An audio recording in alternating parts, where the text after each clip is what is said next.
ठरलं तर मगचा एक नवीन धमाकेदार प्रोमो आता आला आहे. तर ह्या प्रोमोप्रमाणे सायली आणि अर्जुनच्या घरामध्ये काहीतरी फंक्शन असतं आणि ते खूप छान तयार झालेले असतात.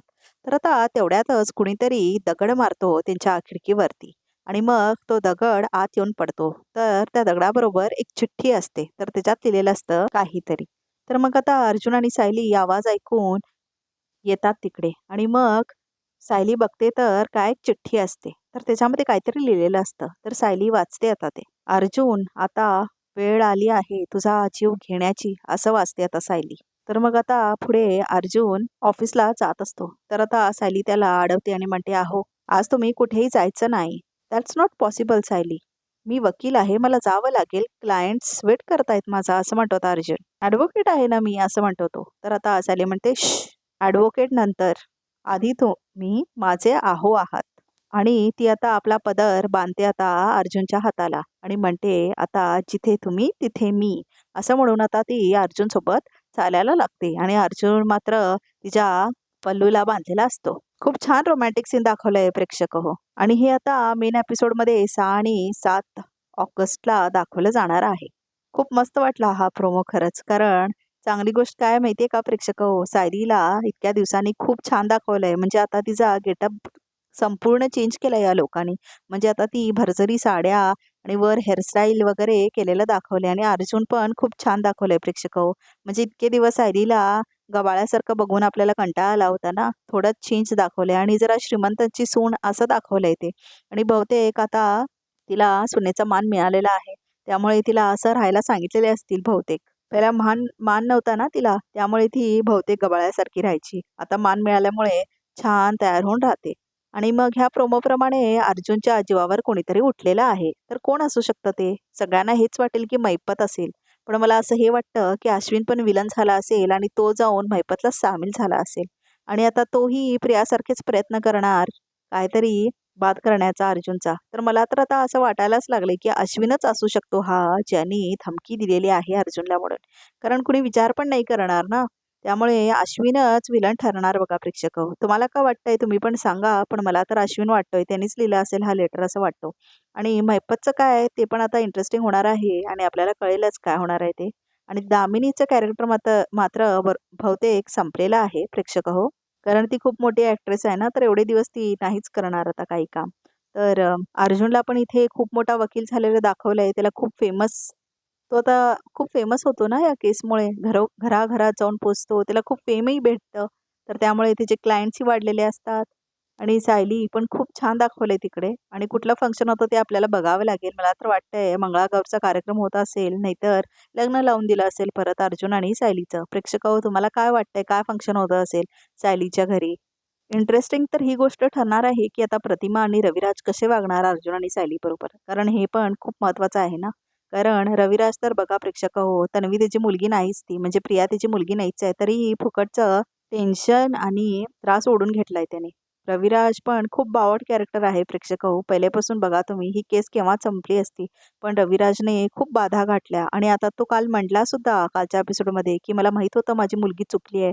पण माझं बापाचं प्रेम आणि त्याच्यामुळे मी हे सगळं केलं असं म्हटला तो. पण जेव्हा त्याला कळेल, की त्याची ती मुलगीच नाही आहे, तर काय होईल त्याचं प्रेक्षक हो? काय वाटतंय तुम्हाला? मला तर वाटतंय लवकरात लवकर तो एपिसोड यावा आणि त्यात प्रूफ व्हावं, की सायलीच खरी तन्वी आहे म्हणून. पण प्रेक्षक हो, मला काय वाटतंय माहिती आहे का? प्रिया आल्यावरच हे सिद्ध होऊ शकेल ना, नाहीतर कसं सिद्ध होणार आहे सगळं? कारण मधुभाऊ तर काय आता राहत नाही आहेत सायलींच्या बरोबर आणि बहुतेक मधुभाऊंची एक्झिट सुद्धा झाली आहे शोमधून प्रेक्षक हो. त्यामुळे मधुभाऊंचं कॅरेक्टर कधी येईल आता आम्हाला काय माहिती. पण आता काय दाखवतील हे खूप इंटरेस्टिंग होणार आहे, की अर्जुन सायलीचं बाळ होतंय ते दाखवणार आहेत, की त्यांना बाळ होतच नाही म्हणून प्रयत्न करताना दाखवणार आहेत. अश्विन विलन होणार आहे का कुठे राहणार आहे तो ते दाखवणार आहेत, की प्रतिमाची वाचा परत येते. प्रतिमाला परत तिचं तिचं तिची मेमरी वापस येते हे दाखवणार आहेत. काय मैपतच्या विरोधात काही पुरावे मिळणार हे दाखवणार आहेत. खूप इंटरेस्टिंग होणार आहे प्रेक्षक हो खरं तर ही सीरियल. लोकं म्हणतायत की ठरलं तर मग संपणार आहे, पण ठरलं तर मग संपणार नाहीच आहे. कारण ते नंबर 1 सीरियल आहे बघा प्रेक्षक हो. आणि ते हिंदी सीरियल्सना पण बीट केलंय आता ठरलं तर मगने. एवढी क्रेज आहे ठरलं तर मगची. असे सीरियल्स कधीच बंद होत नाहीत. दुसरे सीरियल्स बघा तुम्ही जे बॉटमला आहेत. म्हणजे आता तरी साधा माणूस ही सीरियल बंद होणार आहे लवकरात लवकर आणि कुठलेही सीरियल्स बंद होतात असं वाटत नाही आहे मला. कारण सगळ्यांचंच टी-आर-पी खूप छान आहे. त्याच्यानंतर जर कुठल्या सीरियलचा टी-आर-पी कमी असेल तर ते म्हणजे लग्नानंतर होईलच प्रेम. तर लग्नानंतर होईलच प्रेम हे मल्टी स्टारर सीरियल आहे आणि ते तितकं छान चालत नाही आहे प्रेक्षक हो. तर लग्नानंतर होईलच प्रेम हे बंद होऊ शकतं लवकरात लवकर जर टी-आर-पी छान नाही आली तर. मात्र आता कोण होतीस तू काय झालीस तूचा टी-आर-पी खूप छान आहे सध्या आणि तो पुढे खूप छान होणार आहे. टॉप 3 मध्ये आलाय कोण होतीस तू काय झालीस तू.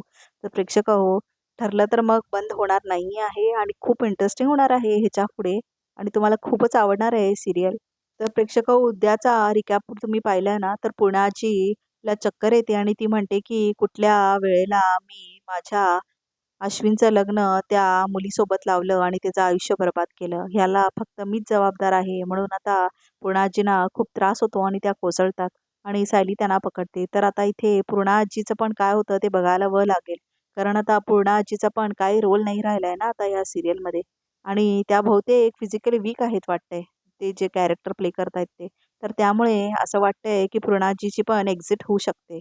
आणि खूप मोठा गॅप घेतलाय ना, म्हणजे 7 वर्षाची शिक्षा आहे प्रियाला असं वगैरे. तर इथे आता एकतर प्रिया सुटू शकते, कसं ते माहीत नाही. अश्विन करू शकतो. आणि दुसरं असं दाखवणार, की डायरेक्ट 7 इयरचा लीप आलेलं दाखवणार. तर काहीतरी दाखवणार. पण विलन तर एक पाहिजेच ना सीरियलमध्ये. तर आता नवीन विलन कोण आहे ते बघावं लागेल. आता नागराज आणि मैपत तर आहेतच विलन. पण ते एवढे पण चालू नाहीत. सगळ्यात चालू बघा प्रेक्षक हो, प्रिया होती. म्हणजे प्रियाला बरोबर कळायचं कसं काय करायचं ते. आणि तिने बरोबर गोल केलेलं होतं सुभेदार फॅमिलीला आणि किल्लेदार फॅमिलीला आणि प्रतिमाला ती चुकीच्या गोळ्या द्यायची ती मॅड व्हावी म्हणून. पण या रविराजला काहीच माहीत नाही तिच्याबद्दल. त्याला कळलं तर काय होईल की ती मारायला बसली होती प्रतिमाला म्हणून आणि नागराजचं सत्य रविराजला कधी कळणार हे पण खूप इंटरेस्टिंग आहे. मला तर असं वाटतंय की प्रतिमाचंच दाखवणार आता की प्रतिमाला आठवतं की असं केला होता तिच्यासोबत महिपत वगैरे म्हणून. आणि हे सीरियल बघा प्रेक्षक हो आता 3 वर्ष झाले चालू आहे आणि लगातार 1 नंबरवर आहे. तर आता खूप टर्निंग पॉइंट आहे या सीरियलसाठी कारण 3 वर्ष ती केसमध्येच गेले ना. तर आता त्यांच्या स्क्रिप्टला काय होईल त्याच्यानंतर हे इंटरेस्टिंग आहे. टी-आर-पी पण खूप छान येईल की कमी हे पण बघायला इंटरेस्टिंग असेल आणि बघा प्रेक्षक हो या सीरियलची मेन रायटर आहे प्रतिमा जी कॅरेक्टर प्ले करते ना तीच बाई आहे आणि ती खूप छान संवाद लिहिते या सीरियलचे. आणि तुम्हाला कसं वाटतंय म्हणजे आता सध्याचं जे चाललंय ना ठरलं तर मगमध्ये तर तुम्हाला कसं वाटतंय ते कमेंट करून नक्की सांगा आणि या चॅनलला सबस्क्राईब करा, लाईक करा, कमेंट करा, शेअर करा आणि काय फीडबॅक असतील तर आम्हाला नक्की कळवा. म्हणजे आम्ही ते बदल करू आणि व्हिडिओज त्याप्रमाणे आपण बनवू. आणि आता हा व्हिडिओ इथेच संपतो.